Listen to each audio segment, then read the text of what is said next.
The best restaurant style French fries ఎలా చేద్దామో చూసేద్దాం.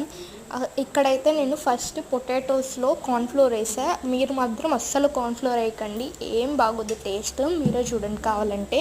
Cornflour వేసాక బాగా మిక్స్ చేయాలి దాన్ని. తర్వాత మరుగుతున్న నూనెలో వేసేయాలి. కార్న్ఫ్లోర్ వేయడం వల్ల టేస్ట్ అయితే దరిద్రంగా ఉంది. అసలు ఆయిల్ని కూడా ఎట్లా అబ్జర్వ్ చేసుకుంటుందో చూడండి.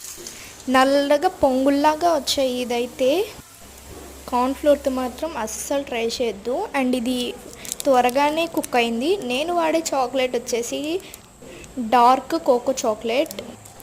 ఇదైతే చాక్లెట్స్ చేయడంలో ద బెస్ట్ చాక్లెట్ అంటాను. అండ్ చూడండి ఒక్కసారి ఎలా వచ్చిందో. ఇంక తర్వాత కార్న్ఫ్లోర్ వాష్ చేసి నార్మల్గా చేసేసాను. అప్పుడు చూడండి ఒరిజినల్ ఫ్రెంచ్ ఫ్రైస్లా వచ్చాయి. మరి మీరు అస్సలు ఈ మిస్టేక్ చేయకుండా నేను ముందే చెప్తున్నాను. అండ్ సాస్ వేసుకొని తింటే మాత్రం ఒరిజినల్ ఫ్రెంచ్ ఫ్రైస్ రెడీ అయిపోయింది. And subscribe